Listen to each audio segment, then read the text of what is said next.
Sejam bem-vindos e bem-vindas a mais um episódio do IAQI, o podcast que traz discussões relevantes sobre o impacto da inteligência artificial na comunicação, no entretenimento e consumo.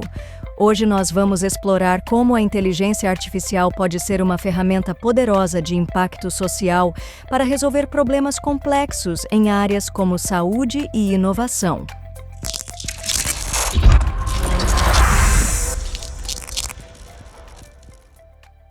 Hello, eu sou Andréa Mello, estrategista especialista em Shopper Insights e apaixonada por inteligência artificial. E eu, Maurício de Paula, diretor de criação e fotografia. Sejam bem-vindos. No episódio de hoje, a gente vai receber dois convidados que são parceiros de negócio. Dimas Timers é empreendedor social, cofundador e CEO da Nindu, plataforma pioneira que utiliza IA para diagnóstico de doenças raras e é acelerada pelo Meta.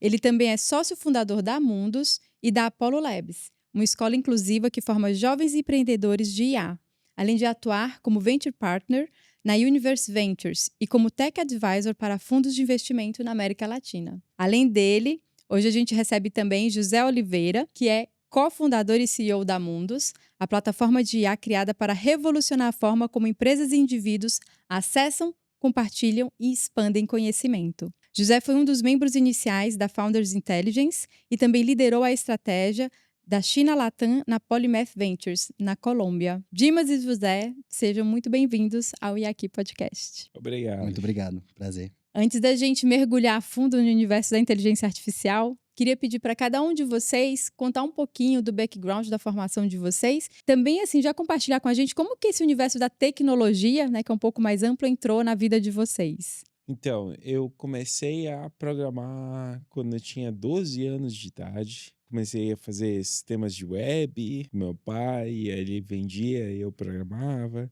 Isso foi em 99, 2000, né, antes do boom da web, né? Eu acho que a tecnologia ela é uma grande interface para a gente se comunicar com o mundo, né? A partir de 2007 eu comecei a estudar AI e me aprofundar, e aí eu vim para São Paulo em 2014, final de 2014. Aí a gente começou uma startup para doenças raras, né? Então a gente começou uma parceria com o Instituto Vidas Raras, depois a gente começou a focar em educação com a Celso Lisboa também, e aí a gente começou a ver como a gente podia focar AI para impacto social, né? Nisso eu vi que AI era uma grande peça para a gente focar para impacto social e principalmente para a gente construir essas soluções para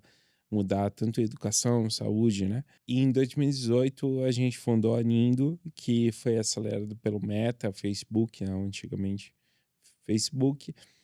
E a gente foi o pioneiro em diagnóstico de doenças raras e suporte de doenças raras da América Latina. A gente fez o maior grafo de doenças raras com 1,6 milhões de papers, mais de 120 patologias. E nisso a gente conseguiu impactar trocentos pacientes que tinham doenças raras. E a gente viu que esse leque da informação, do conhecimento, né, do diagnóstico, era uma coisa muito importante, né? Porque eu, particularmente, levei 20 anos para achar o meu diagnóstico de doença rara, né?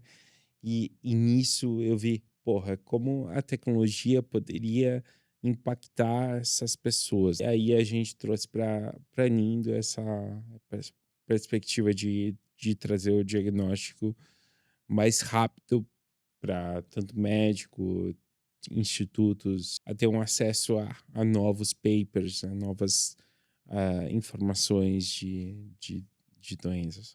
Nossa, é incrível. Você praticamente foi criado para isso, né? Porque dentro de casa você já brincava com a tecnologia. Sim. Muito bom. E já era uma coisa que isso veio do teu pai também. Teu pai também era programador? Como é que funcionava isso? Não, meu pai sempre trabalhou com tecnologia desde cedo, né? Meu tio, por exemplo, o irmão dele, ele tem uma software house desde os anos 80, assim. Que demais, E cara. aí eu sempre fui criado em tecnologia. Eu peguei o meu PC, assim, quando eu tinha 6 anos, Sim. assim. Aham. E aí era, sei lá, o 386, assim, Tá. sabe? Eu Tipo, conheço bem. aí Antes era o é uma XT. coisa- Não lembro, não vivi essa Puxa época. vida. Era muito antigo, era muito antigo. E aí, nisso, eu me fascinei por tecnologia. Sim. E aí eu fui programar. Programei tipo, na época tinha ASP, PHP, né? Sim. Que era as linguagens. Aham. Mas o que eu fui, tipo, focado, eu programei em C++. Tá. E a gente criou, na época, o primeiro protocolo de acesso remoto do Tá. Brasil. Aham. A gente permitia que os computadores, tipo, acessavam o outro computador por web. Então, Uhum. tu tinha uma lista dos computadores que estavam online. Daí Perfeito. tu clicava lá e tu acessava e acessava o desktop do computador. Ok. E era muito legal, assim. Que demais. E outra coisa que me chamou muita atenção, e você começou a trabalhar com IA em 2007, é isso? Aham, isso. Não tinha tantos frameworks, não tinha Tá. tantos... Não tinha Não tinha esse nem um hype, pouco. né? Que tudo agora também é IA, né? Ainda Então, tinha que usar um super- facão, né, pra desbravar Tinha Tá. o muito, terreno da muito, tecnologia. Nossa, não tinha nada, assim, tipo... Em termos de biblioteca, Uhum. frameworks e tal, a gente tinha que fazer meio tipo um manual as coisas. O ponto de travessa, assim, foi em 2015 que a gente, tipo, eu vim para São Paulo e aí a gente conseguiu ter acesso a alguns frameworks, algumas tecnologias que a gente podia reproduzir aí de uma forma mais escalável. Que demais. José, me diga uma coisa, e você como entrou nesse universo de inteligência artificial? Como é que você se conectou com o Dimas? Conta um pouquinho da sua história pra gente. Bom, eu nasci na Espanha, numa província do norte da Espanha chamada Astúrias. E depois, muito novo, eu fui morar nos Estados Unidos. Eu sempre quis morar lá, sempre estive fascinado pela cultura empreendedora dos Estados Unidos. Aí eu fiz a escola lá, depois a faculdade em Los Angeles, na University of Southern California. Lá me formei em economia comportamental. Mas lá tinha um programa específico, né, chamado Lloyd Griff Entrepreneurship Program, que era um programa basicamente focado em dar aos alunos uma combinação de aprendizagem teórico e prático de empreendedorismo, né? Então, de fato, você construir, né, produtos, você testar, levar para a rua, né, aprender sobre o seu cliente, né, seu usuário. E eles traziam muitos professores de Silicon Valley, né, então que tinham experiência prática, mas que tinham uma vocação por ensinar. Então, foi uma experiência muito boa. E aí eu soube que eu queria empreender. E ainda nem sabia o que significava essa palavra para mim, mas eu queria construir, né? E aí eu sempre por falar espanhol, né, e também português, eu sempre quis morar, né, na América Latina, Brasil. E aí eu decidi começar minha carreira na Colômbia, trabalhando numa companhia chamada Polymath Ventures, né, onde a gente construía novos negócios digitais para classes mais desfavorecidas, né, que não tinham acesso à tecnologia, ou que não tinham acesso, né, a produtos, né, que a população geral tem acesso, né, porque o conceito, né, que muitas vezes essa população nem tem acesso à internet, nem tem acesso ao básico, né, e eles têm certos comportamentos e certas situações que precisam ser adaptadas, né, para você poder criar um produto básico, como um produto financeiro, por exemplo, né.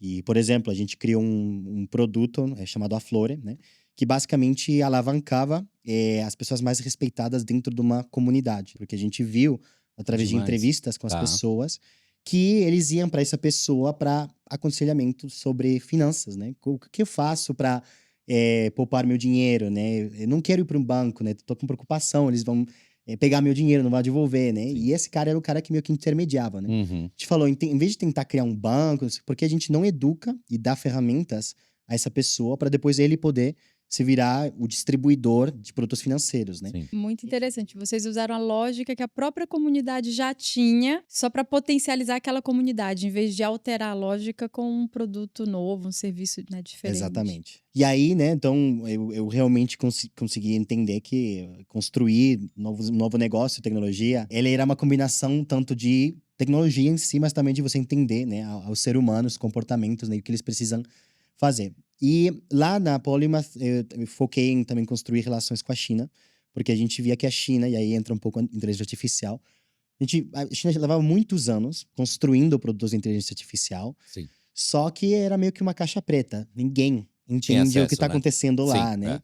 E muitas vezes não necessariamente só por ser a China e a questão do governo chinês, mas pelo idioma, né? Então eu de fato passei quase 10 anos estudando chinês, né? É um idioma Mandarim. uma cultura mandarim, Você né, que eu fala achei... chinês? Agora um pouquinho menos. Você pode fazer uma chamada, por favor, para os nossos futuros ouvintes que falam chinês também, Lá na né? China. Tipo, exatamente. Não sei. favor. Ni hao, baxixa, hen hao. Só tô falando um oi. Tipo, Muito estão obrigada. bem-vindos. Bastante bom. trabalhoso falar oi. Desculpa interromper, José, achei muito Especialmente nessa interessante. situação, né? Não esperava, já com português, já achar que ia ser difícil. Mas, pelo menos sabendo um pouco de idioma, especialmente naquele momento, foi uma oportunidade de ir para a China. A gente organizou várias viagens com empreendedores e companhias da Colômbia, Brasil, para ir para a China e conhecer a ByteDance, né, que é a dona da TikTok, para conhecer a Alibaba, para conhecer as empresas, né? E você começava a ver incrível das automações, né? E realmente do avanço que já tinha. Essa viagem foi 10 anos atrás. E você já via que muitas das coisas que a gente imagina que acontecem, não sei, porque alguém tá por trás. Não, isso tudo de ponta a ponta já está automatizado, né? Perfeito. E isso faz que você libere muita capacidade de pessoas criativas para você alocar em outros lugares, né? Então, comecei a mergulhar um pouco em mais inteligência artificial. E depois me juntei para uma consultora de inovação. Lá também comecei a aplicar alguns desses conceitos.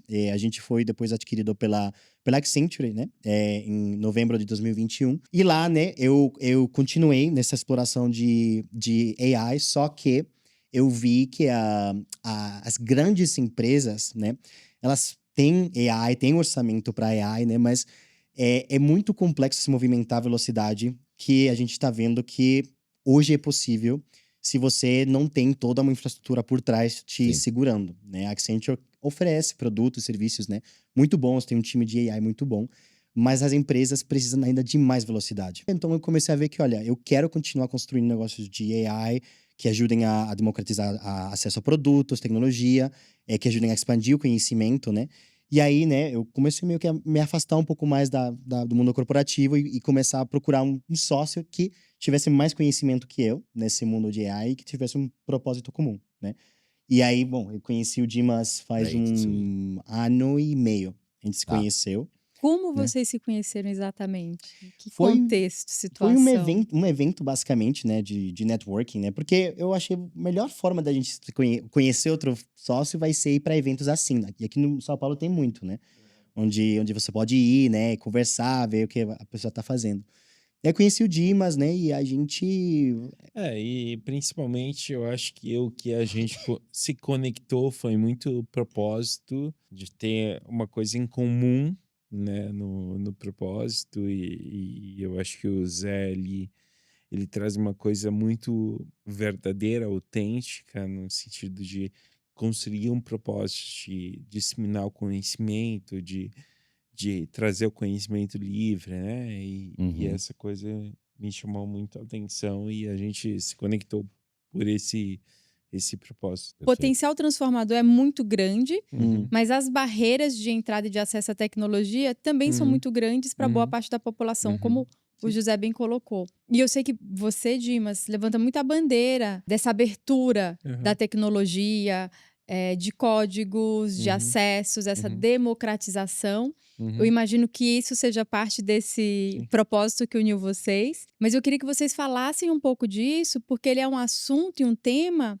que não chega muito na população, né? Ele fica numa bolha mais técnica e de pessoas que têm um conhecimento mais profundo. Justamente quem vai mais se beneficiar é quem está na base. Dos 3 anos para trás, quando o ChatGPT se tornou uma referência de AI, né? A gente começou a ter uma visibilidade maior dentro da inteligência artificial, né? Só que começou uma discussão entre modelos fechados e abertos, né?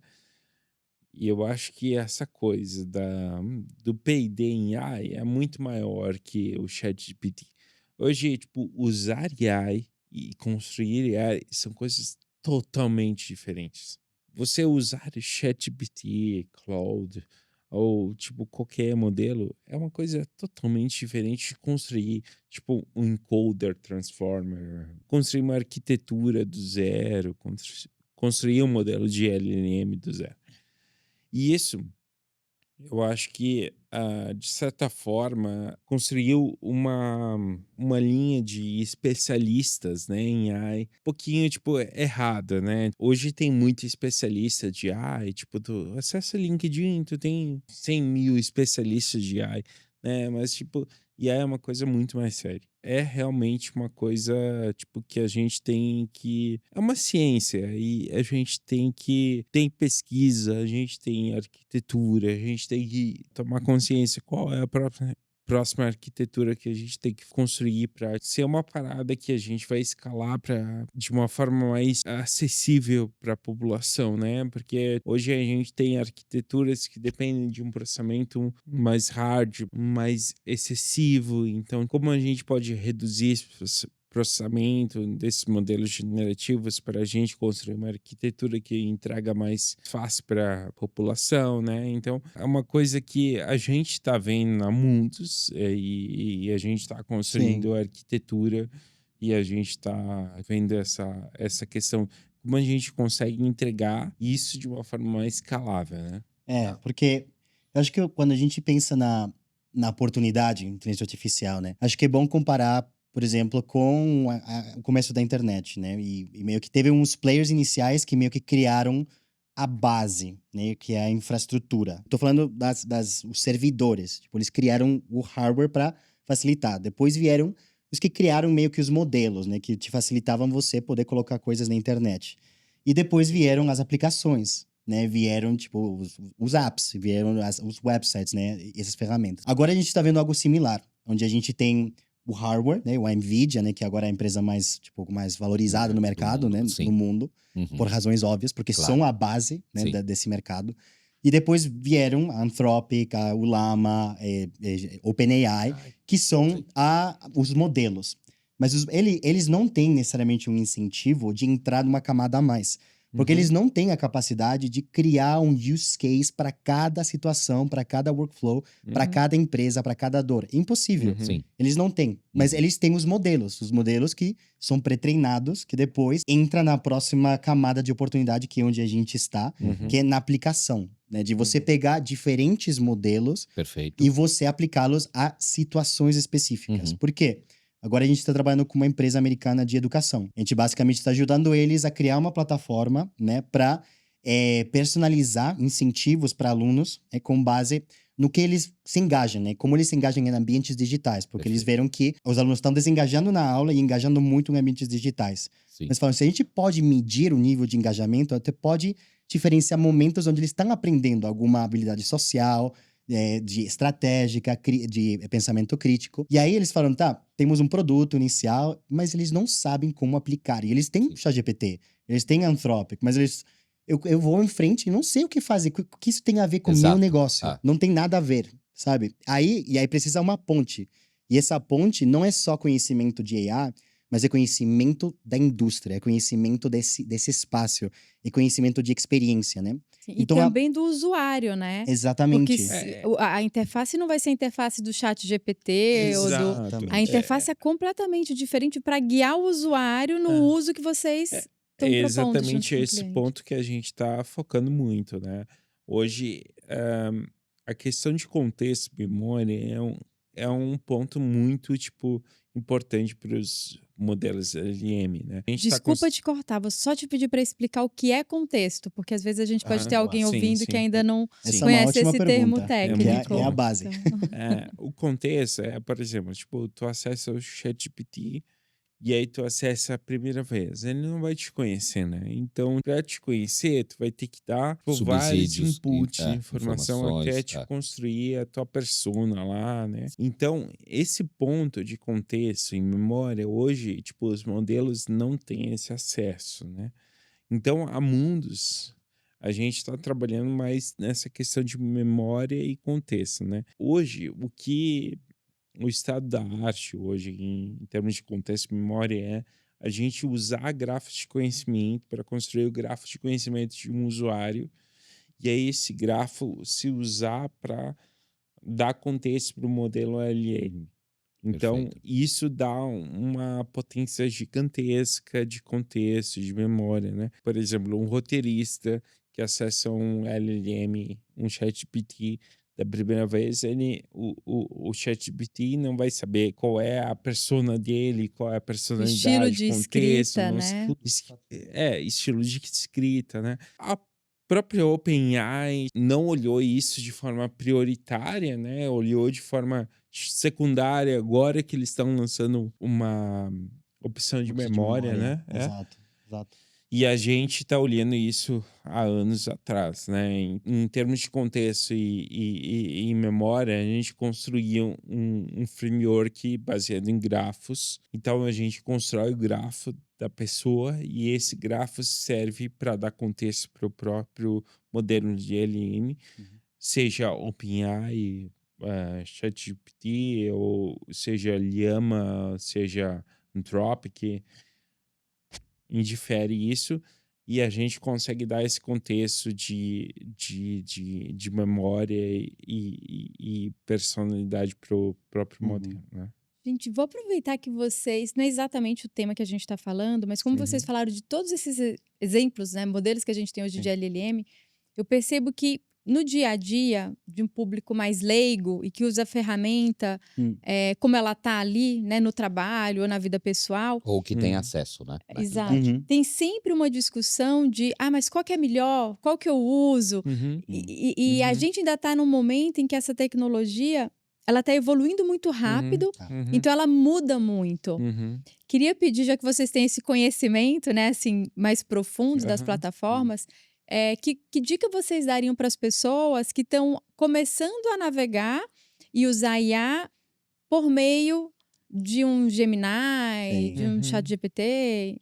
Eu posso falar de uma perspectiva de alguém que não vem do background técnico, né? Que eu Sim. acho que pode ajudar as pessoas que não têm esse background, né?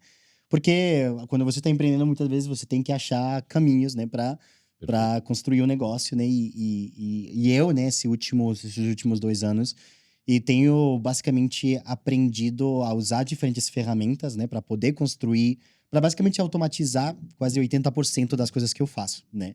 E isso só aconteceu realmente fazendo e testando. Efetivamente porque as coisas mudam muito rápido. Então eu acho que o mais importante, né, é você simplesmente entrar em todas. Tipo, começar achando quais são as diferentes ferramentas e você vai usando para diferentes situações. Uma das coisas que eu percebi é que você não sabe o alcance de algumas das ferramentas até que você usa, né? O fato de que você, por exemplo, se você quer criar um produto do zero, né? Você pode usar uma ferramenta que te ajuda a criar um roteiro para descrever o produto que você quer desenhar. Depois tem outra ferramenta que você pode usar para visualizar esse produto com base no roteiro. Depois você pode usar essa visualização para criar código para o front-end e back-end. E depois você pode usar isso para levar... Então, você começa a ver que todas as soluções estão lá para você poder fazer quase qualquer coisa. Acho que você tem que ter uma curiosidade genuína por isso e pensar e começar a pensar, ok, isso está me levando muito tempo.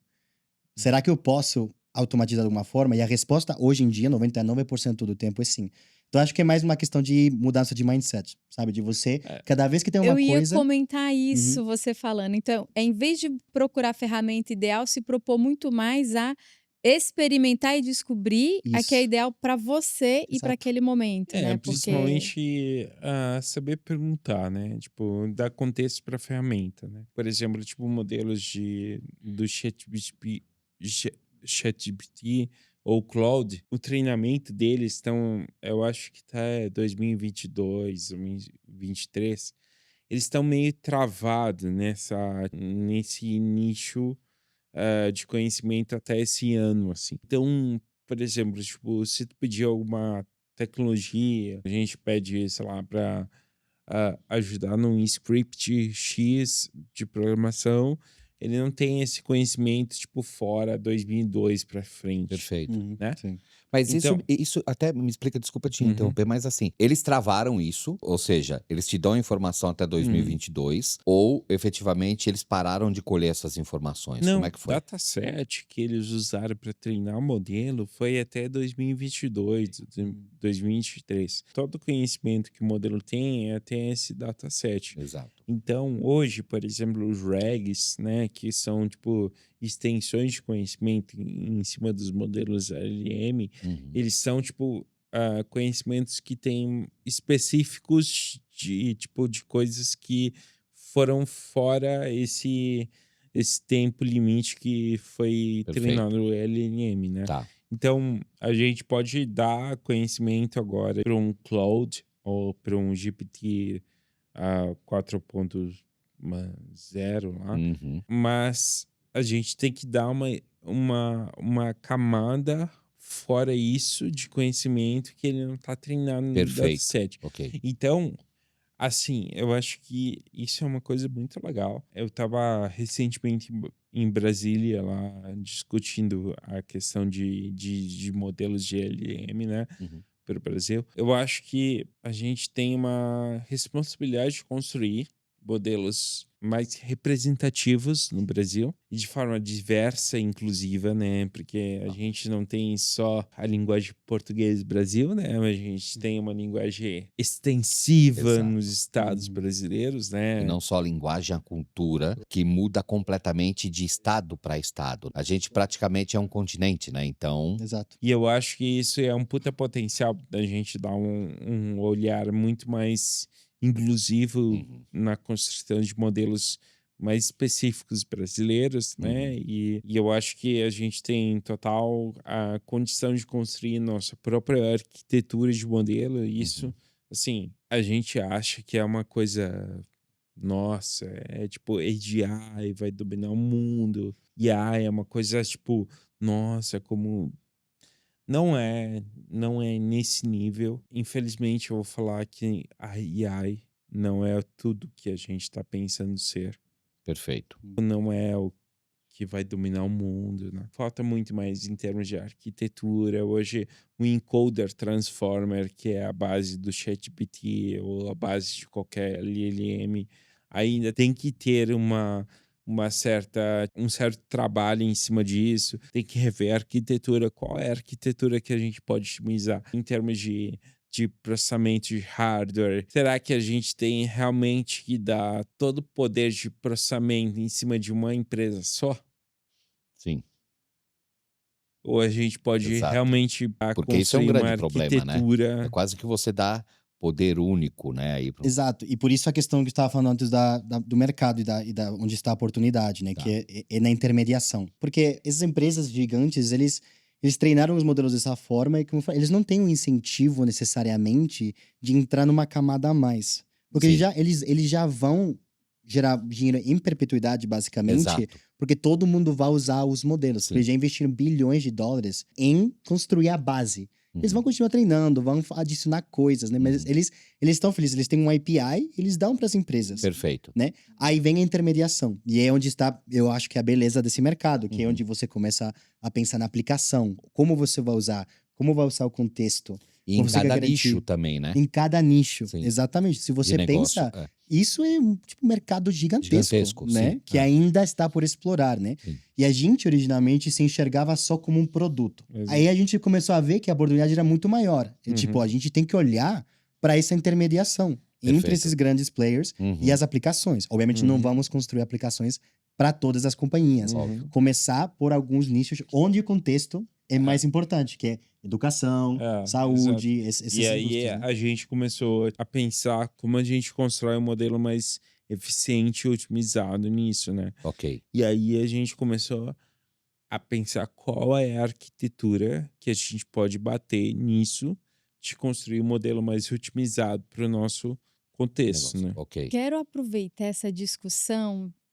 sobre essa visão de futuro que você trouxe um pouco, Dimas, né? Que a inteligência artificial não é tudo isso, e ao mesmo tempo o modelo de negócio que a gente vê surgindo agora. Recentemente, li o livro AI Superpowers. Uhum. E o escritor traz duas visões de como esses modelos de negócio podem se desdobrar. Uhum. Né? Então, tem um caminho mais americanizado, que é de você ter um grid, de você ter a centralização, Uhum. mas que existe o modelo chinês que ele é muito Chinês, mais é. descentralizado. Sim. Embora a gente tenha também grandes players centralizando a tecnologia Exato. na China, né? Mas essa Uhum, possibilidade de que a qualquer momento, qualquer pessoa pode empreender e criar um novo modelo de base que desbanca aquele grande player. Qual que é a visão de vocês em relação a esses dois modelos? O que seria ideal? Ou para onde provavelmente a gente vai? Ou para onde vocês gostariam que a gente fosse? É, eu tava pensando isso outro dia, porque a sensação que eu tenho, pela minha experiência própria, é que literalmente você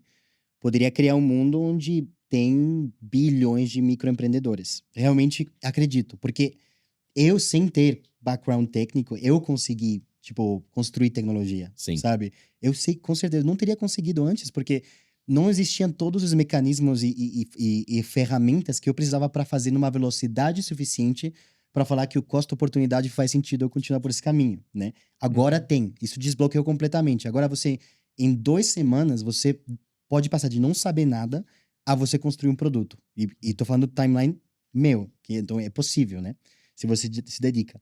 Então, por que não? Se você extrapolar isso, né? Se você começa a dar acesso e educar, né? Se você começa a educar, né? Como você passou por essa jornada, por que não imaginar, né? Que cada pessoa poderia ter, né, capacidade de criar suas próprias empresas, microempresas, né? Até agora tem um conceito que eu não gosto muito, mas é interessante no X, né?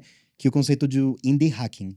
Não sei se vocês já escutaram falar. Não. Mas é meio que uma tendência de que agora cada pessoa vai construir no público, tipo, no ar. Então você faz um desafio durante 30 dias. Eu vou ir de 0 a $500 por mês em 30 dias. E um cara que não tem conhecimento técnico, não sei o quê, né? Uhum. E ele começa e ele vai, porque ele tem conhecimento de AI, e ele começa a produzir, a construir, e acaba gerando receita em 30 dias. Isso, obviamente, interessante, mas tem uma preocupação aí, né? Que também, por não ter esse conhecimento, você acaba, às vezes, construindo ou produtos que não são escaláveis, ou produtos que não têm em consideração compliance, security.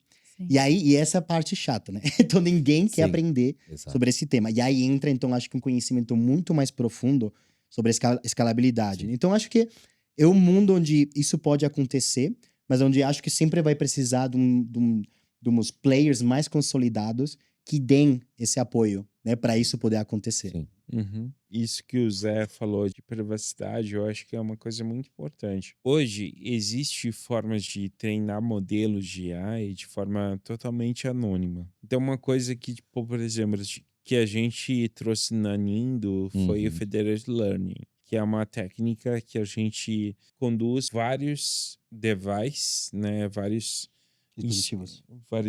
dispositivos, instituições diferentes, trabalhando entre si de forma anônima, trabalhando dentro de por exemplo, de um diagnóstico. A gente trouxe no COVID, principalmente. A gente conectou vários hospitais, colaborando entre o diagnóstico COVID para trazer insights diferentes para conseguir trazer respostas para o COVID ali e acelerar o diagnóstico, né? E isso é uma técnica que permite a gente construir um modelo e treinar um modelo de forma anônima, né? E isso aí é uma coisa que, em termos de saúde, que é uns dados que tem dados sensíveis, né? Uhum. Que é super importante a gente implantar esse tipo de técnica, né?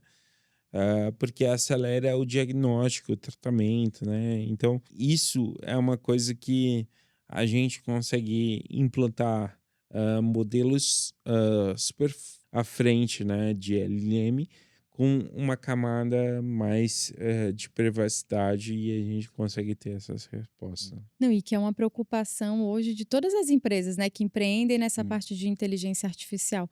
Queria até pedir para vocês falarem um pouco dessa parte de compliance, de uso de dados, porque a sensação que eu tenho é que hoje em dia todo mundo sabe que as grandes plataformas têm acesso aos nossos dados, ninguém sabe muito bem como se proteger ou o que Perfeito. fazer Muito bom. e até que ponto eu posso confiar ou não nas plataformas de IA com dados que eu estou colocando ali. Isso é muito legal, porque hoje a gente está muito refém de plataformas sociais, né? Até uma fala que o João, amigo meu também, que é do Corre Social, ele fala que hoje as plataformas sociais, né, de rede social sabem muito mais que nosso governo, né? E isso é uma coisa que a Nindo, a Mundus, tipo, sempre se preocupou em como construir modelos direcionados para a privacidade, né? A gente sempre focou muito Sim. nessa questão de... E um exemplo agora de um projeto que a gente está fazendo, né? Esse mesmo projeto de educação. uma das coisas que a gente está fazendo agora construir uma ferramenta que basicamente apoia pais, né, a entender que jogar jogos tem no desenvolvimento cognitivo dos filhos, né? E aí, obviamente, a gente pensa, ok, AI, que é legal, todo mundo fala, AI é um use case perfeito, mas você pensa que você está falando com o pai sobre uma coisa muito importante. E o que a gente falou? Para que isso funcione, só para que isso seja realmente, pelo menos minimamente viável, a gente vai ter que ser radicalmente transparente com o pai sobre como a gente está construindo essa aplicação. E parte disso a gente está fazendo, basicamente está usando pesquisas, né, de parceiros, né, usando essas pesquisas. A gente está fazendo entrevistas com psicólogos, com pessoas que têm muito conhecimento, e usando esses materiais e colocando no modelo que a gente depois vai usar para direcionar os pais. E também dando, tipo, totalmente aberto. Esses são os recursos que a gente usou para o modelo. Isso sabe, a gente não quer que o modelo fale, jogar é super bom. Se você joga, vai aprender. Nossa, deixa os seus filhos jogar. Sim. Que é o perigo. Se você coloca agora no Aliás, ChatGPT... Eu li um post no Instagram recentemente Aham. de uma grande revista dando exatamente essa notícia, que crianças que jogam muito tendem a ser mais bem-sucedidas profissionalmente. Exato. Mas isso, se você pensa... Mas que é um recorte, né? O statement é exatamente muito interessante, mas aí você vai descendo e fala, tá, mas os jogos de violência, por exemplo, também reduzem empatia. E dependendo da idade, o jogo tem um efeito diferente. Então tem muitas camadas. Então se você pretende criar um produto para apoiar os pais num tópico que eles estão precisando, porque eles já veem que não tem já forma de falar, não jogue videogames. Tipo, você vai jogar videogames no fone, pode ser qualquer coisa, mas eles vão interagir. Tem uma parte social também, né, do Muito. videogame, do se conectar com os amigos, o jogar com os Exato, amigos. exatamente. Que é importante entender a medida, né? E tem um impacto muito forte na dinâmica da relação entre o pai e o filho também. Porque se um filho que você genuinamente tem curiosidade de jogar certos jogos, e seu pai simplesmente, por falta de conhecimento ou experiências passadas, tá falando que simplesmente você não pode jogar, quando você quer jogar, tipo, xadrez, você quer jogar, sabe? Mas você não tem nem a oportunidade de comunicar isso com seu pai ou sua mãe, você perde, às vezes, essa conexão. Sim. Quando você poderia sentar com seu filho, jogar os jogos com ele, ter uma conversa com eles. Então, o ponto, né, que a gente viu que não dá para simplesmente falar lá no landing page que a gente tá usando AI para personalizar sua... Não dá. Você Exato. precisa que a pessoa entenda quais são os recursos, a lógica, né, que está sendo usada para direcionar ela. E porque isso gera confiança, né? Imagina agora a ChatGPT fazendo isso. Uhum. Esse tipo de trabalho. É isso que eu estou falando. Tá. Você precisa entrar nesse nível de profundidade. Sim, Né? E tá. é aí que a gente viu essa oportunidade. Aliás, José, quando forem lançar, por favor, avisem que vocês já têm aqui 2 usuários, tá? Para essa Sim. plataforma. Então, isso é muito bom. A gente está... E confia. Então, Exatamente. é interessante porque a gente conversou essa semana com a líder de gaming da TikTok, né, globalmente, né, sobre esse projeto. E ela falou, né, que ela achava que a América Latina era um mercado pra gente focar, fazer a campanha. Então, Sim. a gente quer fazer uma campanha com eles. Vai ser Estados Unidos, UK, e a gente falou Brasil mínimo e México, Colômbia também. Porque a gente vê que aqui também tem uma preocupação gigante, não só por adição de jogos, mas também agora tem muitos jogos de gastar, sabe? Se você Então, os pais- compra, meus filhos vivem pedindo, ai, compra só essa gema. Exatamente. Não, é só hoje está em oferta, ainda tem uma promoção dentro do jogo. É a Black Friday. É. Não sei se vocês viram uma criança de 14 anos, isso já foi uns 5 ou 8 anos, que gastou uns $50 mil. Sim, eu vi. Você viu isso, né? Vi. Tipo, Quebrou o pai e a mãe. quebrou o e tal. pai. Então, é um caso extremo, né? Mas Sim. é uma das coisas que a gente vai evoluir agora. Mas isso mostra a importância do produto que vocês estão desenvolvendo, né? Exatamente. É Uhum. isso. Aí quero voltar para um ponto que estava lá no começo da nossa discussão, mas que me chamou muita atenção quando vocês dois compartilharam o background de vocês, né? Me parece que desde o começo vocês sempre quiseram empreender, os dois. Uhum. E não é um caminho fácil e também não é um Não. caminho seguro, natural. Acho que aqui no Brasil... Um pouco, né? A gente vê muito uma cultura, às vezes, até de procurar um concurso público, né? Estabilidade. Então, eu queria primeiro que vocês compartilhassem um pouco do que chamou vocês, sabe, para o empreendedorismo, que encantou vocês a trilhar esse caminho, já sabendo que seria um caminho repleto de adversidades. Eu acho que junto com o Zé a gente compartilha da mesma filosofia, né? eu empreendo desde os 13 anos, assim, tipo, eu comecei a empreender desde cedo, programar. Eu acho que eu tinha uns 13 anos, eu estava na escola e aí eu vou contar um episódio que foi bem interessante, assim, eu estava na quinta, não sei, sexta série, assim, e aí eu virei para um colega meu, eu falei, nossa, hoje eu ganhei R$ 500, isso foi em 2000, assim. Hã. Ele falou assim, levantou a mão e falou: "Prof, o Dimas ganhou R$ 500. É mentira! Minha mãe ganha isso!" Daí ela falou: "Que isso, Dimas? Tá mentindo pra Me mim." conta, porque eu não ganho esse dinheiro. É bem isso. Aí, tipo, eu vi, meu Deus, aonde eu tô, sabe? Eu tinha, graças a Deus, eu tinha um investidor na minha época lá quando eu tinha 14, 15 anos, o Fernando Fazoli, que era um cara muito massa, assim, na minha época, que ele era escritor de livro, cara meio à frente, assim. Daí ele falou, cara, investe, investe na tecnologia, esquece escola. Investe nisso que tipo, tu vai dar certo. E aí eu comecei a investir nisso. E aí eu comecei com meu pai, comecei tipo a investir nisso, daí depois eu comecei a construir o protocolo de acesso remoto também. Uhum. Eu acho que isso se conecta exatamente com a minha filosofia, né? Total, né? Teu Eu pai passei. também. Bom, meu pai, ele empreendeu já várias vezes, né? E eu cresci muito olhando pra ele, né? Ele empreendeu de novo quando ele tinha, tipo, quase 50 anos, né? E isso me deu uma perspectiva de que, uau, isso de empreender não é só quando você é novo, É novo, né? sim. E ele me falava, nossa, você tem tantos anos ainda pra empreender, errar e demais. Eu comecei minha carreira, como eu falei, em empresas um pouco mais pequenas, depois uma grande Accenture, né? Mas eu não me sentia muito conectado com a ideia de passar o resto de minha vida meio que construindo o sonho de alguém, sabe? Tá. E era um pouco do que eu comecei a sentir. Que eu, tipo, trabalhava horas e horas e horas e horas.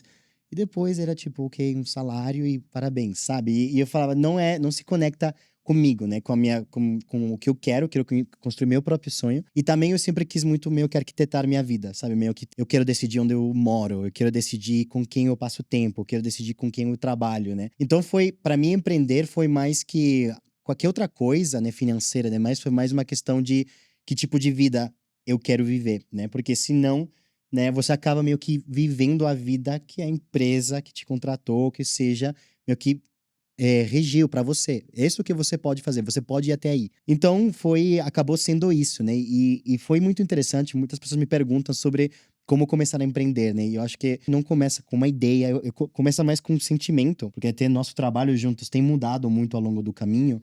E eu lembro que a gente começou só fazendo 1 hora por semana, quando a gente se conheceu. Sim. Uhum. Tipo, só vamos Uhum. sentar 1 hora por semana. As primeiras conversas a gente nem sabia o que tava falando, sabe? Não fazia muito sentido, a gente tinha diferentes ideias, não tinha nem achado um flow de trabalho entre nós, né? Mas aí, de repente, aí teve uma ideia que colou entre os dois. Teve Aí, aquele negócio. exato, e aí de repente viraram de 1 a 3 horas, né? Por semana. Aí, de repente, virou 2 dias. Tá. E aí, de repente, eu vi que, nossa, eu tô basicamente usando 50% do meu tempo na Accenture e 50% na Mundus com o Dimas e com o time, né? Uhum. E aí, é meio que organicamente, você por ter se colocado na situação de você estar empreendendo, embora você não estivesse oficialmente empreendendo, você já sentiu, tipo, a energia, né, que te dá, né, e você entende, ok, é o tipo de dia a dia que eu quero. Uhum. E aí se vira uma decisão super fácil, tipo, ir pra Accenture e falar, desculpa, eu tô saindo, vou empreender, foi uma decisão super fácil, porque já sabia com quem eu ia trabalhar, qual ia ser meu dia a dia, né? Na verdade, Então- você já tinha saído, né? Você Exato, estava de exato. corpo presente, mas Exatamente, coração, tempo, conexão, já estava tudo em outro lugar. exatamente. Então eu bom. diria que é muito por aí. Você tem que sentir, né? Eu acho que com muitas coisas na vida, como as pessoas que falam de se você gosta de leitura, esporte, yoga, eu acho que qualquer hábito, qualquer prática precisa muito também sair de você. E você vai estimulando ele, e você vai alimentando, E ele organicamente, e aí de repente você olha 10 anos para trás, eu sou empreendedor. Uhum. Mas não é, sabe? Mas você tem que ir alimentando e acreditar no processo que você vai passando, né? É isso que o Zé falou, eu acho muito importante. Hoje em dia, eu acho que a AI, ela tá muito na ponta, né? Tipo, todo mundo tá conversando sobre, né? Mas tem muito pouca criação da AI, né? Tipo, como a gente pode criar AI, né?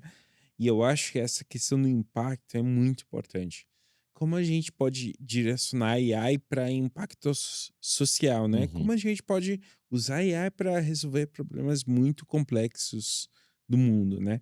E, e a AI tem um puta potencial, né? Uma coisa que a gente pode pegar a AI e resolver desde de clima, saúde, educação. E se a gente realmente unir mentes para, tipo, resolver educação, clima, saúde, a gente vai construir uma estrutura muito foda, assim. Isso Uhum. precisa de muito Eu, empreendedor. agora, É. puxar aqui, eu adoro essa tua visão, assim, do potencial e principalmente, assim, do impacto, Uhum, pensar no uhum, impacto social, né? Não só uhum, como um negócio. Sim. Agora, na visão de vocês, quais são as barreiras que a gente tem hoje para a gente conseguir chegar nesse futuro possível, em que sim, a gente tem essa sim. colaboração É, e uso da é uma coisa que tecnologia? eu e o Zé, a gente tá, tipo, dialogando, é, tipo, a formação de talentos no Brasil, né? Principalmente a gente está construindo agora uma iniciativa chama Apollo, que é uma escola, e a gente quer construir talentos que sejam responsáveis, né? Tipo, líderes responsáveis de AI, que sejam tipo, programadores de AI, que constroem AI responsáveis, né? Então, como a gente pode construir esses talentos para construir, tipo, sistemas de AI resolvendo problemas mais complexos do mundo, desde clima, educação, saúde, né?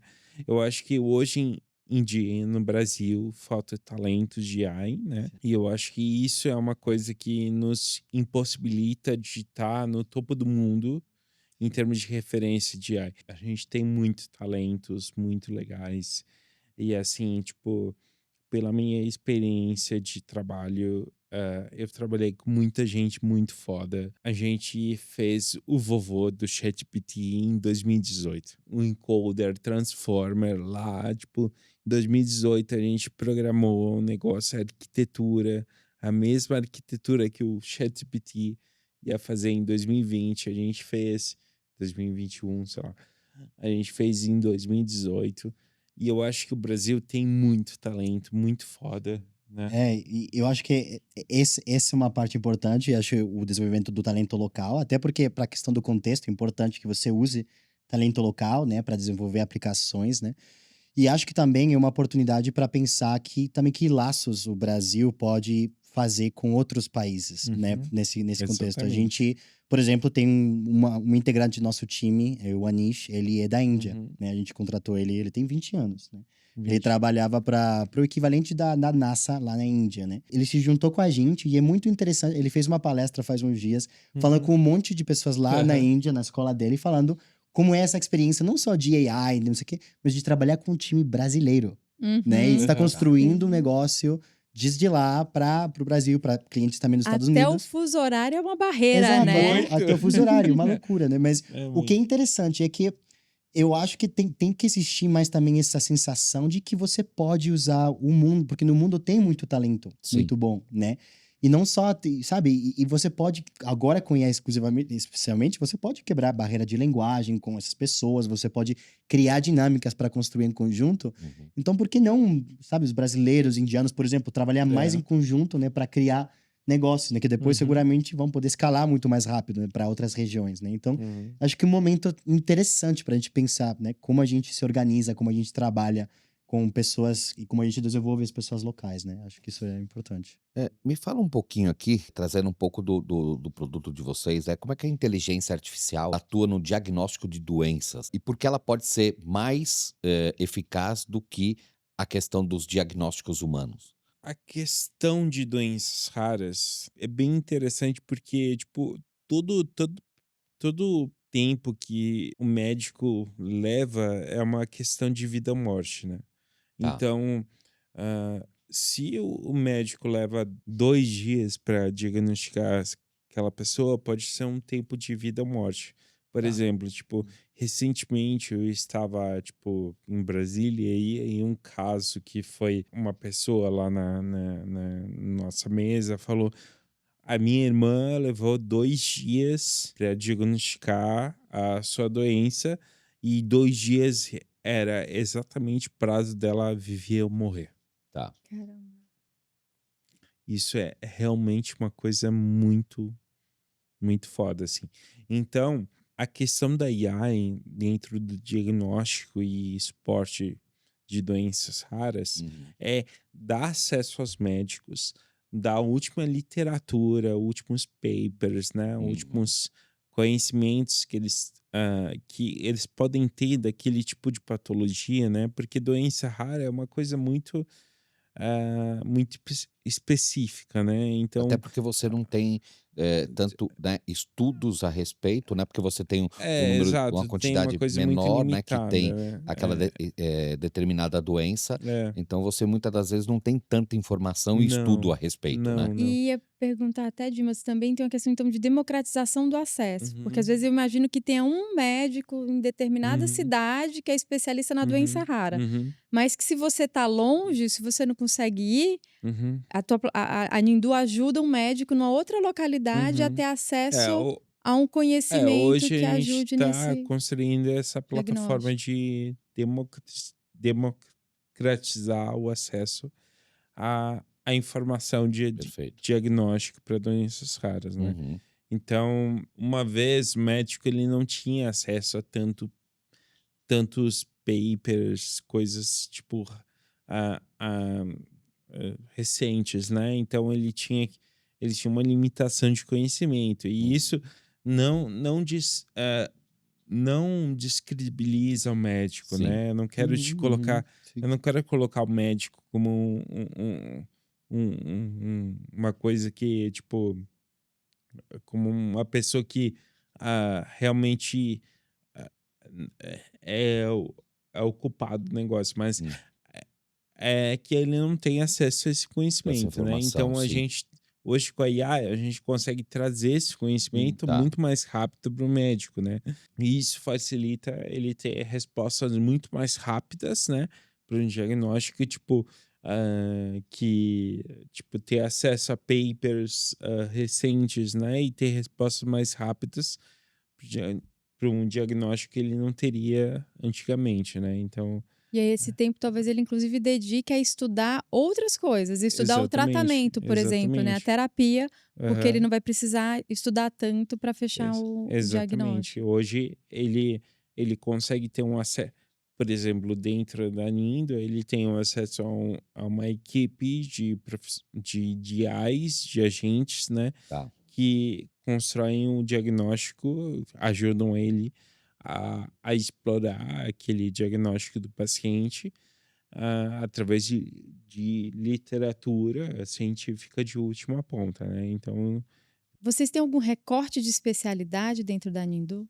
Porque a medicina é cheio de, né, sub-áreas, digamos assim, ortopedia, dermatologia, tem um recorte ou não? hoje, por exemplo, a gente usa a tecnologia para 120 patologias raras, né? Hoje tem mais de 6.000 patologias raras, né?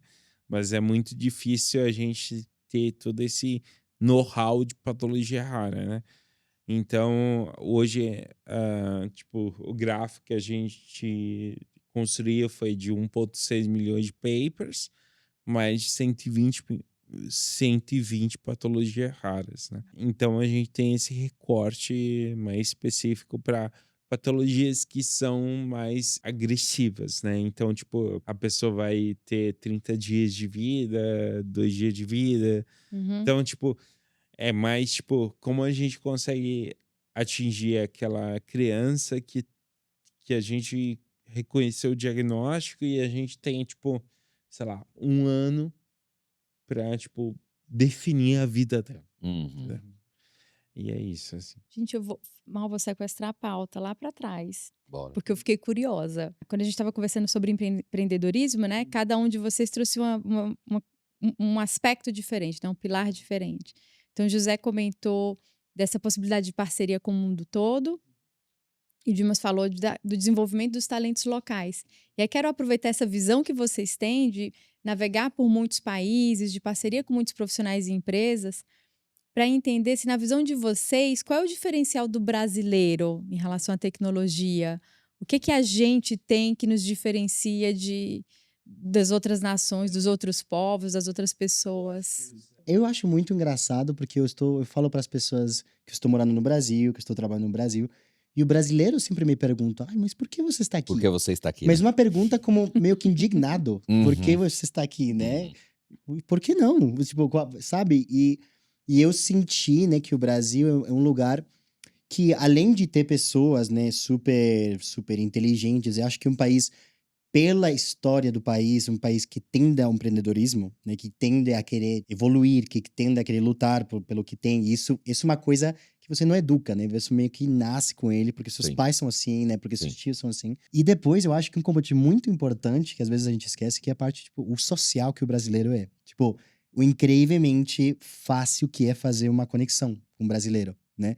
Se você pensa na importância de fazer negócios, não só localmente, mas no mundo, você precisa poder criar uma relação. E quando você está com um brasileiro, eu conheço um monte de americanos, ingleses que vêm para cá e se apaixonam no Brasil, eles acham que é o lugar mais aberto do mundo, onde eles podem conhecer. Então, por que não, né? Por que não ficar e fazer negócios, mas também depois, por que não pensar que o Brasil é o lugar certo para depois expandir? Porque você vai ter o talento mais aberto, né, a diferentes culturas, a receber feedback, né, a poder conversar. Então, para mim, tem muito a ver com isso. Esse é o grande diferencial que eu vi, né? Além disso, um país que tem muitos recursos, né? Que tem um tamanho de economia importante. Então, eu diria que esses fatores fazem que o Brasil seja, eu acho que um lugar ótimo, né? Para construir negócios e levar para o mundo. Eu concordo 100%, e aí eu acho que essa questão da criatividade brasileira, eu acho que isso é um puta diferencial da gente, Total. assim, tipo... Certeza. E assim, de cara, a gente pode ser muito foda perante a OpenAI, Anthropic, etc. A gente tem talentos muito fodas brasileiros. E é uma questão só de desenvolver isso. Quero ampliar agora essa discussão, aproveitar, inclusive, que você enveredou por esse caminho, Dimas. A gente tem um cenário aí global, né, de desenvolvimento de superpotências em relação à inteligência artificial, Estados Unidos e China principalmente, aí Canadá, Índia, Inglaterra orbitando. Que espaço vocês acreditam que a gente pode ocupar nesse Nossa, desenho global? eu particularmente, eu acho que a gente pode, tipo, pode ocupar uma soberania AI total Brasil, entendeu? Tipo, a gente pode colocar Brasil como ponta na pesquisa e desenvolvimento de AI, de arquitetura mesmo, assim, tipo, a gente tem talentos muito fodas aqui. Seja o Henrique da Ponte aí, a galera que a gente tem dentro da Mundus, dentro da Nindo, pessoal muito foda e assim, eu acho que falta um pouco da questão de atenção para P&D de AI no Brasil. Tipo, tanto de investimento, de fundos de investimento, né, de VC, para atenção, tipo, como a gente pode melhorar essa questão de pesquisa, desenvolvimento de AI, né? E essa coisa de como a gente pode construir novos talentos dentro do Brasil, né? Porque a gente tem uma cultura muito criativa. Tipo, eu acho que isso é E o empoderar nossos diferencial talentos para da eles não irem gente. para a meta, né? Realmente, eu concordo, porque eu me perguntava outro dia, né, o que fez que uma empresa americana, uma empresa do Reino Unido, né, decidisse trabalhar com uma empresa de AI no Brasil, né? Tipo, não tem companhias como a gente nos Estados Unidos ou na Europa? Deve ter, né? Não sei, exatamente como a gente, acho que não, mas similar, né? E eu acho que é uma questão realmente de, como eu falei, né? De como a gente usa, né? Empodera a criatividade, né? Do Brasil para fora, né? Eu acho que a gente gera uma confiança, né? Nos nossos clientes, pelo menos, né? De a gente Sim. trazer uma perspectiva diferente, né? Eu acho que a gente tem que usar as perspectivas diferentes. Você contextualiza, obviamente, no mercado local. Mas acho que hoje a gente está num momento onde, se você quer se diferenciar, você precisa olhar fora da caixa, né? Então, eu acho que agora as companhias no mundo vão pensar para onde eu vou para tentar achar pessoas que me puxem fora da caixa, né? E eu acho que o Brasil pode se posicionar como um país, né? Que seja o lugar onde você vai para achar talento incrivelmente criativo, fora da caixa, né? Que realmente vai te trazer uma perspectiva diferente e que vai ter um conhecimento profundo. Porque se não tem o conhecimento profundo, então a outra parte não se Não se sustenta. sustenta. Sustenta. Tem que ter Sim. os dois. Mas se você Sim. tem os dois, Uhum. né? Porque eu morei muitos anos nos Estados Unidos. Uma cidade muito bom em muitas coisas, mas eu diria que eles acabam indo, por ser um país tão desenvolvido em algumas coisas, eu acho que acaba sendo tipo você fica num treadmill, não sei como falar em português, mas todo Na mundo fica esteira de olhando para as montagem, mesmas né? coisas, Aham. exato, Sim. meio que o mesmo. A gente de fora, por não ter meio que essa pressão de Silicon Valley, mas a gente meio que vamos olhar para as coisas de uma forma um pouco diferente, né? E eu acho que isso pode ser um jeito também de se posicionar, né? De trazer algo diferente. Bom. O grande exemplo, o Brasil foi um dos maiores exportadores, né, de criativos do mundo. Quer dizer, Uhum. as agências Pô, mundiais De todas publicidade. acabam Exato. importando, né? Quer dizer, Demais. muita Uhum. gente, né? É. Não, e tecnologia, né? Sim. Porque se a gente pegar anos 80, a quantidade de tecnologia que foi produzida aqui Uhum. foi muito grande. E o Pix também, né? Você viu um caso, agora os Estados Unidos está tentando replicar É. o conceito Sim, do verdade, Pix, do né? Eu acho Pix. que tem vários exemplos, eu acho que Sim. mostram que o Brasil é Eu, uma referência. né? A eu, potência tipo, que a gente tem, às vezes a nossa, gente não valoriza, né? A gente não olha pra dentro de casa. olha, Exatamente, eu, exatamente. tipo, sem dúvida, o brasileiro é muito criativo e principalmente em AI.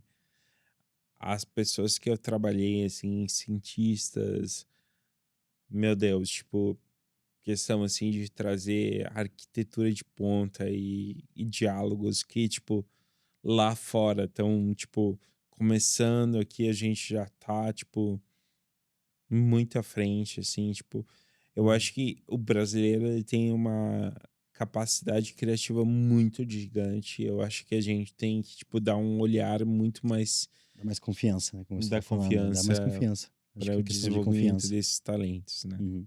José e Dimas, a gente tem uma série de 4 perguntas que a gente faz para todos os convidados que vêm aqui, para captar um pouco mais da visão de vocês, mais ampla e não só do nicho de atuação de vocês. Qual é o aspecto da inteligência artificial que deixam vocês mais empolgado e fascinado nesse atual momento? Uhum. Eu diria que eu sempre quis, eu sempre achei que eu era uma pessoa criativa, embora que eu comecei minha carreira em, eu diria, ambientes não muito criativos, Ok. né? De, tipo, financeiro, consultoria, não tem muita... Mas eu acho que a inteligência artificial, surpreendentemente, tem sido um mecanismo, assim como a música, eu gosto muito de música, mas acho que a inteligência artificial tem sido um mecanismo que mais tem impulsionado minha criatividade, né? Perfeito. Que é um pouco do que o irônico que todo mundo fala que, né, que a AI vai Criar para você. Exato, E na exatamente, realidade, vai substituir nossa, sim. sabe? E eu tenho sentido que ele tem impulsionado, porque a AI tem me mostrado até onde eu consigo chegar, Sim. né, em certas coisas que eu nunca achei que conseguiria, né? Então eu acho que essa parte que mais me empolga, né, de tipo de continuar experimentando com ferramentas, né? Uhum. E meio que já não ter uma noção de que eu tenho um limite de coisas Limite, que eu tá. posso fazer. Eu acho que é essa parte que mais me emociona. Mas, ainda- Eu acho que, em termos de AI, eu gosto muito a extrapolação do espaço latente da AI. A gente, Técnico. a gente, Tô esperando para ver se Foi ele mais vai técnico. explicar, porque por enquanto eu não entendi nada ainda da a sua gente resposta, Dimas. extrapolar Aí. a temperatura dos modelos, Tá. a imaginação dos modelos. É. Aí a gente extrapolando a temperatura dos modelos, a imaginação dos modelos, eu acho que isso é uma coisa muito legal, assim, tipo, Tá. pelo, pelo resultado que eu tive, assim, eu acho que a imaginação e a criatividade, tipo, principalmente dos modelos que a gente tem hoje, é muito interessante ver eles extrapolando da alucinação. Porque, tipo, é muito. Hoje a galera, tipo, pô, tipo, alucinação é ruim, né? Tipo, o modelo tá alucinando, pô, tá Uhum, ruim, né? uhum. Eu gosto disso. Eu gosto de Eu fico extrapolar a puto quando isso alucinação, acontece. a temperatura do modelo. Eu gosto de Pronto, aí, ó. colocar lá no. Aí, tipo, E a isso. autoconfiança do modelo quando ele é criativo e imaginativo, né? Exatamente, Uma exatamente. autoconfiança. Pô, a gente fez uns experimentos muito interessantes, tipo, de extrapolar a temperatura do modelo, tipo, Uhum. num nível que ele fala, não, a gente construiu uma empresa que a gente é responsável pela simulação dos humanos. Caraca. O mundo é uma simulação. Ele Aí falou, já. Ou seja, nós não existimos. Tá vendo? Isso aqui é tudo um É o holograma. Dimas coordenando tudo. Isso é tudo um holograma. não, mas tipo, no nível que eu gosto de ver até onde vai a alucinação Sim, e a sim. imaginação dos modelos. Uhum. Porque a criatividade e imaginação dos modelos também é uma coisa muito legal Tá. da gente extrapolar, porque eles criam, tipo, cenários, tipo, totalmente inconvencionais. Tipo, tipo, totalmente fora da casinha, assim, tipo, Uhum. Ilimitados, né? Eles criam ilimitados. cenários Tipo, ilimitados. Né? aqueles que a gente criou, tipo, a pessoa criou uma empresa de simulação, sabe? Tipo, ela criou uma empresa que era dona da simulação do mundo, assim. Tipo, eu Uhum. criei um mundo. Era uma empresa de LSD. Somos videogames. Não, pra mim é uma empresa de De LSD. LSD. E eu gosto disso, tipo, como a gente pode extrapolar o modelo, tipo, numa questão de imaginação, criatividade. Sim. A gente tem que dar um pouquinho mais de vazão, assim, Tá.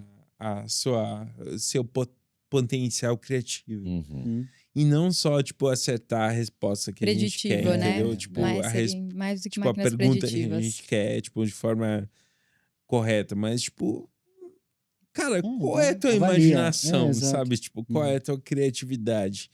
É. Como tu extrapola pra isso, sabe? Uhum. E esse espaço latente, Uhum. isso é o potencial da AI. Eu acho que espaço latente é o que resume o potencial da AI para os próximos 5 anos. Isso que eu achei muito interessante. Você vê como, de certa forma, a resposta tanto de um quanto de outro, elas são convergentes. Um entra mais numa questão técnica e o outro um pouco mais, vamos falar assim, filosófica, digamos assim. Só que no fundo, diga. Não termina mal. E agora eu Sei o que esqueci você o que eu ia falar. Tá Mas, vendo? gente, Caramba, como é que você me dá uma dessa?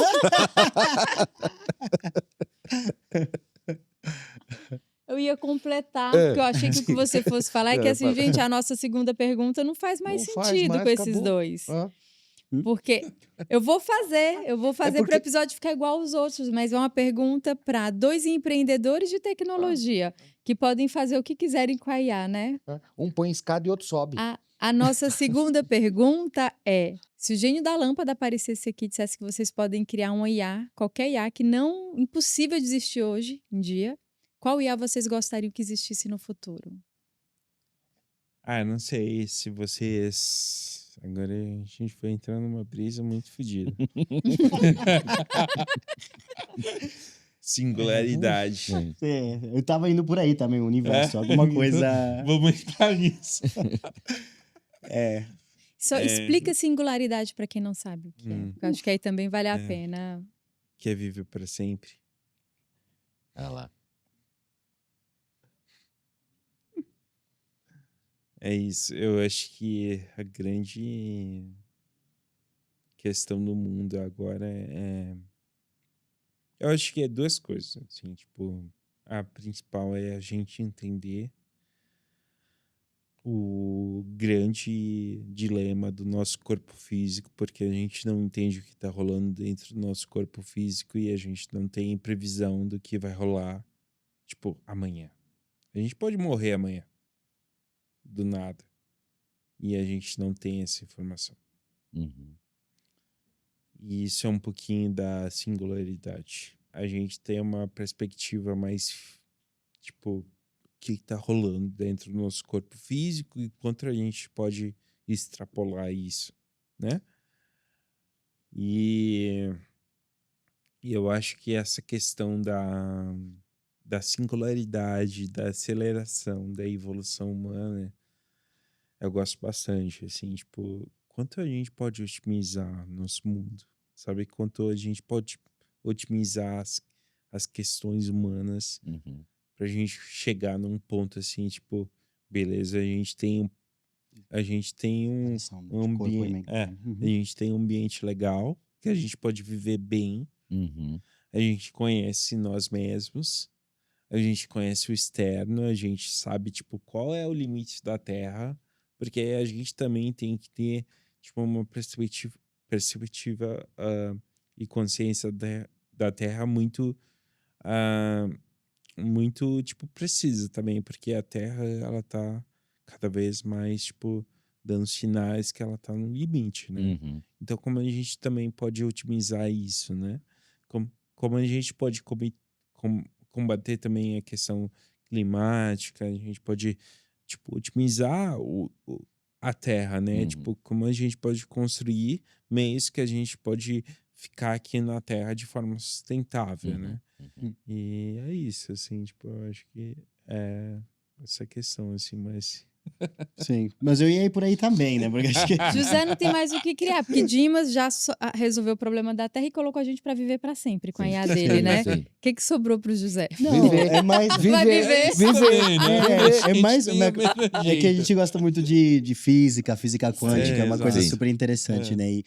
E tem várias teorias, né? Porque a gente não sabe, tipo, o Big Bang, tá? Como o universo começou. E existem várias teorias, né? Que falam que, ao final do dia, o universo, né? Ele basicamente foi uma evolução de algumas sociedades muito avançadas que conseguiram chegar à singularidade, né? Onde eles conseguiram separar o físico da essência, Da né? essência, sim. E isso faz com que você possa quebrar algumas barreiras que fisicamente hoje a gente não pode quebrar, né? Então, mas o ponto, né, de pensar, né, ou de pelo menos imaginar até onde a gente vai conseguir chegar com a IA e como isso vai potencialmente facilitar a gente se expandir pelo universo, né, ver outros horizontes. Ou se isso já faz, e aqui entra a questão da simulação, ou se isso já faz parte da nossa experiência atual, né? Porque tem várias teorias que falam que tem algumas sociedades que elas não conseguem chegar nessa singularidade antes dele matar a Terra, o ambiente onde eles vivem, né? Então essas sociedades desaparecem e só sobrevivem umas que são as que arquitetam o universo. Então é muito Só louco, né? Mas só pra falar que, tipo, a gente não tá falando besteira aqui, tá? um pouquinho. Vocês podem, tipo, acessar o podcast do Lex Friedman Ah, sim. com o Elon Boa, Musk, vamos e o colocar aqui. próprio Elon Musk. Elon Musk falou que a gente tá Uhum. numa simulação, então a gente não tá falando. Mas o Elon Musk é um pouco maluco, né? Eu comentando que ele seja uma referência de alta credibilidade, né? Mas, Às vezes bom, pode tem ser pelo menos uma questionável. referência aí. Bom, e o futuro da humanidade com a inteligência artificial em uma única palavra? Esperança? Boa. Eu acho que é vida real. É estar com a tua família, é estar com teus amigos, é estar com as pessoas que tu ama, é estar com o máximo de tempo possível, tu tá com pessoas que tu se importa na vida. Porque a tecnologia, ela tem só um propósito de otimizar e acelerar. E eu acho que o humano, a gente tem como princípio de estar mais próximo à nossa essência básica, que é o amor, a compaixão, é nosso propósito, nossa responsabilidade de fazer o bem Uhum. para o mundo e principalmente estar com as pessoas que a gente ama na vida. E demais, muito bom. É quase um Você. spoiler, mas vai ter que arrumar uma outra resposta É. para a última pergunta, Dimas. Que é. Vai ficando pior, né? Aí Você vocês vão vai pedindo, meu Deus, respondendo as esse próximas episódio não 2 ou 3. acaba, esse Não acaba episódio não acaba nunca, socorro, alguém me salva.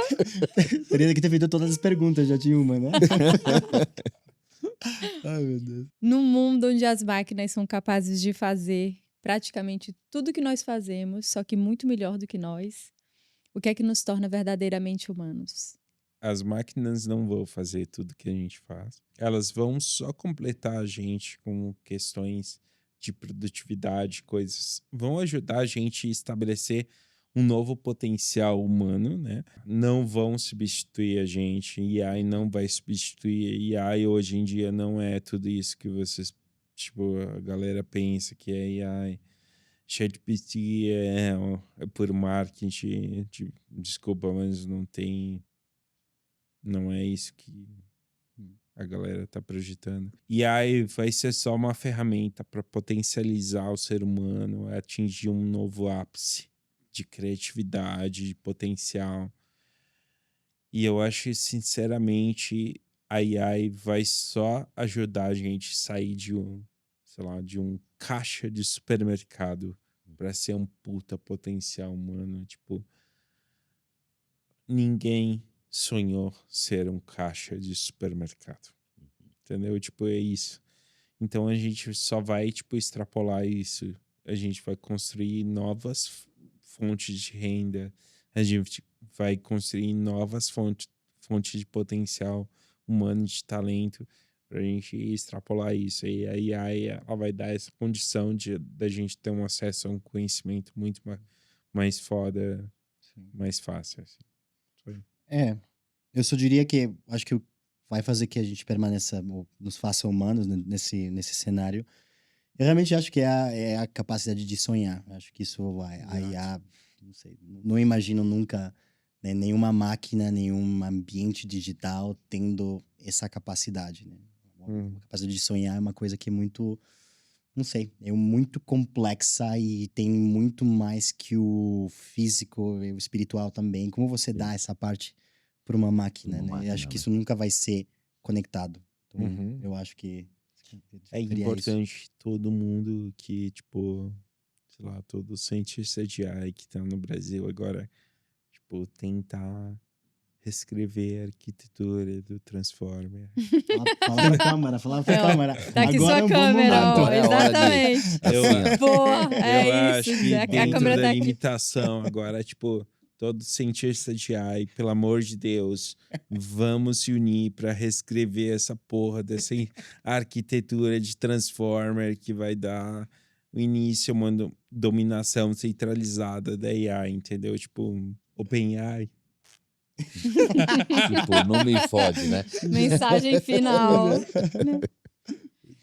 José Dimas, quero agradecer a disponibilidade de vocês de estar aqui com a gente, de compartilhar um pouco da jornada de vocês e da visão de vocês. Muito obrigada.